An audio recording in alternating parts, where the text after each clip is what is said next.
Hello friends, எல்லாரும் எப்படி இருக்கீங்க? நல்லா இருக்கீங்களா? இன்னைக்கு நம்மளோட ஷிஜி தமிழ் சேனலில் நம்ம வந்து பார்க்கக்கூடியது என்னன்னா, ஒரு சில ஃப்ரெண்ட்ஸ் வந்து ஒரு சந்தேகம் கேட்டிருக்காங்க. அதுக்கான பதில் பார்க்கலாம். என்ன கேள்வி அப்படின்னா, நான் வந்து ஹேஷ்டேக் வந்து கொடுத்துட்டேன், ஆனாலும் பார்த்தீங்கன்னா என்னோட சேனலில் அந்த டைட்டிலுக்கு மேலே வரக்கூடிய ஹேஷ்டேக் வந்து வரவே இல்லையே, என்ன அப்படின்னு சொல்லி கேட்டிருக்காங்க. அதுக்கு என்னன்னு பார்க்கலாம். இந்த ஹேஷ்டேக் கொடுக்குறதுல வந்து பார்த்தீங்கன்னா நம்ம அதை பற்றி ஆல்ரெடி வந்து வீடியோ வந்து போட்டிருக்கோம். நான் வந்து லிங்க் வந்து உங்களுக்கு வந்து இந்த டிஸ்கிரிப்ஷன் பாக்ஸில் வந்து கொடுக்குறேன், நீங்கள் செக் பண்ணி பார்த்துக்கலாம்.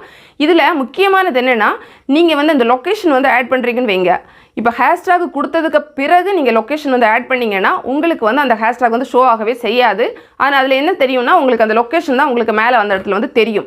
அதே வந்து பார்த்தீங்கன்னா நம்ம எல்லாமே லொக்கேஷன் கொடுக்குறது அது இது எல்லாமே செஞ்சுட்டு அதுக்கப்புறமா வந்து நீங்கள் கடைசியாக வந்து இந்த ஹேஷ்டேக் வந்து கொடுத்தீங்க அப்படின்னா உங்களுக்கு வந்து அந்த ஹேஷ்டேக் வந்து ஷோ ஆகும். இதுதான் தெரியாமல் இருக்கிறதுக்கு காரணம் அதுதான். ஸோ இனிமேல் நீங்கள் அதை பண்ணும்போது லொக்கேஷன் ஃபஸ்ட்டு ஆட் பண்ணிவிட்டு செகண்டாக வந்து இந்த ஹேஷ்டேக் வந்து கொடுத்துக்கோங்க. கட்டாயமாக உங்களோட சேனலில் டைட்டிலுக்கு மேலே உங்களுக்கு வந்து ஹேஷ்டேக் வந்து தெரியும். இந்த வீடியோ நிச்சயமாக உங்களுக்கு பயனுள்ளதாக இருந்திருக்கும். பிடிச்சிருந்தா லைக் பண்ணுங்கள், உங்களோட ஃப்ரெண்ட்ஸ்க்கு ஷேர் பண்ணிக்கோங்க. மேலும் பல வகையான யூடியூப் சம்மந்தப்பட்ட தகவல்களுக்கு நம்ம சேனல் ஷிஜி தமிழ் சேனலில் மறக்காமல் சப்ஸ்கிரைப் பண்ணிக்கோங்க. தேங்க்ஸ் ஃபார் வாட்சிங். நன்றி, வணக்கம்.